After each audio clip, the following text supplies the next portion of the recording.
Good morning everyone, welcome to our channel.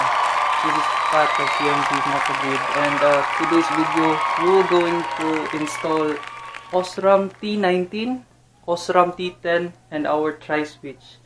Na-purchase ko siya sa Lazada. Dumating siya yesterday and i-install natin siya ngayon.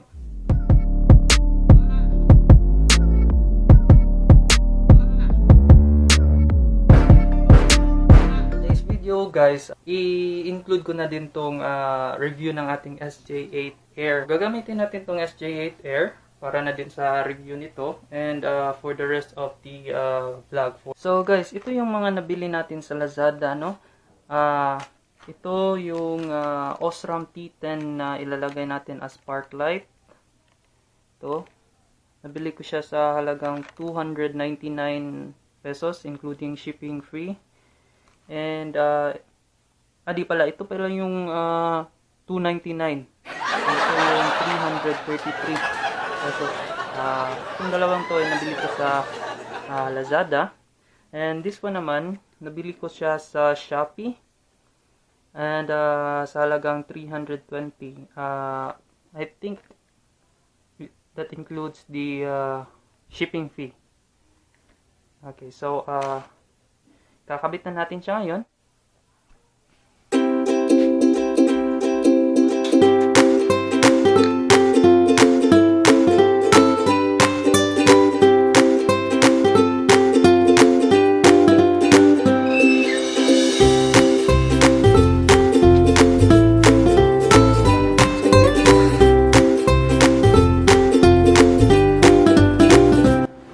Okay, so let's proceed to the installation.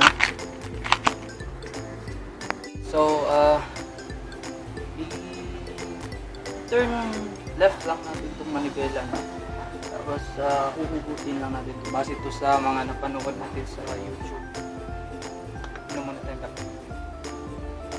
Wow! Okay, so,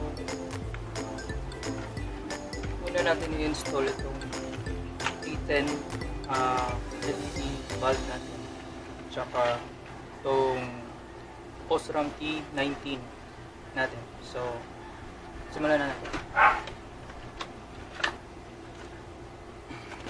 Papansin nyo, meron tong groove dito. Susundan lang natin. Tanggalin lang natin tong rubber na takip. Natanggal na tong rubber. Yung bulb naman.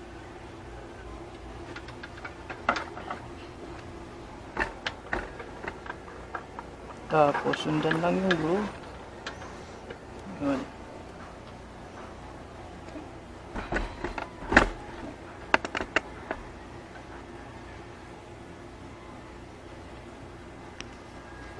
Ito yung stock. Okay, so, install natin ito.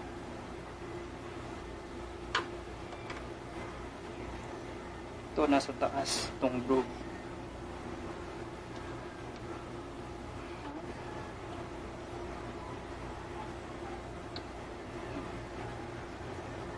Ito yung stock na parklight natin.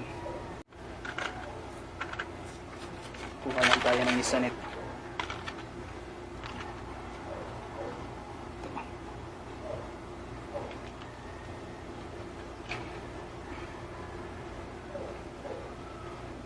Okay, so sa mga magaling kumapa dyan, no?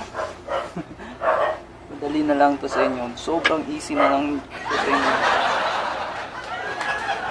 Pinalitan.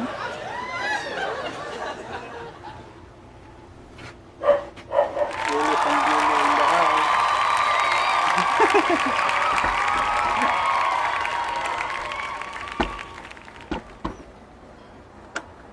Yan. Yung parklight natin umiilaw na.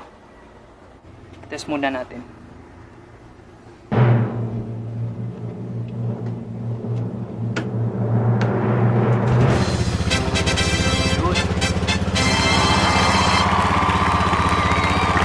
Ilaw na yung headlight natin. So, balikan natin itong rubber ng headlight natin. Tapos, install natin yung tri-switch natin. Sabi ng napanood ko sa YouTube, gumamit daw tayo nito, yung LTE, para mabilis. So subukan natin kung effective.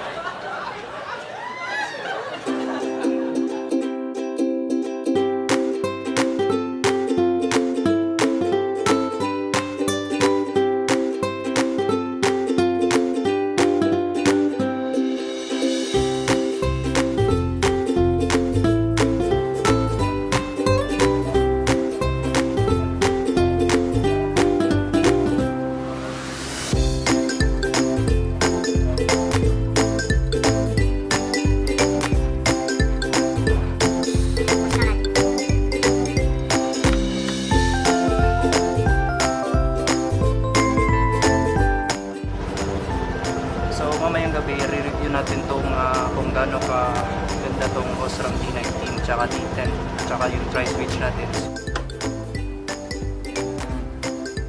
So yan yung park light natin, and yan siya ka visible sa gabi. Ganda. Subukan natin yung headlight.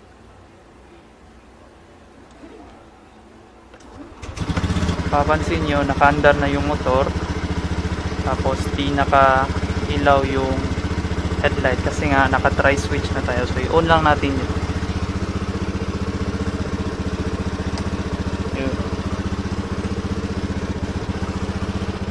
So yung naka-on na yung headlight tsaka park light. Ganito yung magiging itsura niya kapag hindi natin in-on yung headlight while naka-idle yung motor. Yung park light lang yung naka-ilaw. So on natin yung headlight. Okay, so yan, naka-low yan. So yung high beam naman niya, yun, abot dun sa dulo.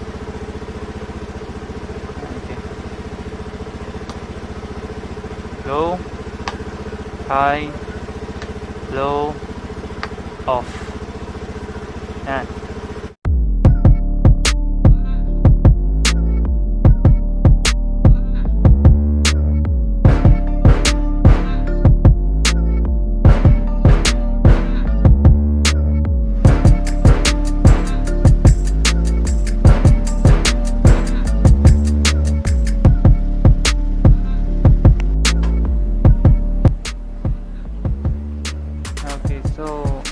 Soon, try natin i-long ride to sa gabi, no? Tsaka kung ano-ano pang adventure yung gagawin natin sa Honda Beat natin. So, thanks for watching guys, and please like, comment, and subscribe. And share nyo na din kung may natutunan kayo sa vlog natin ngayon.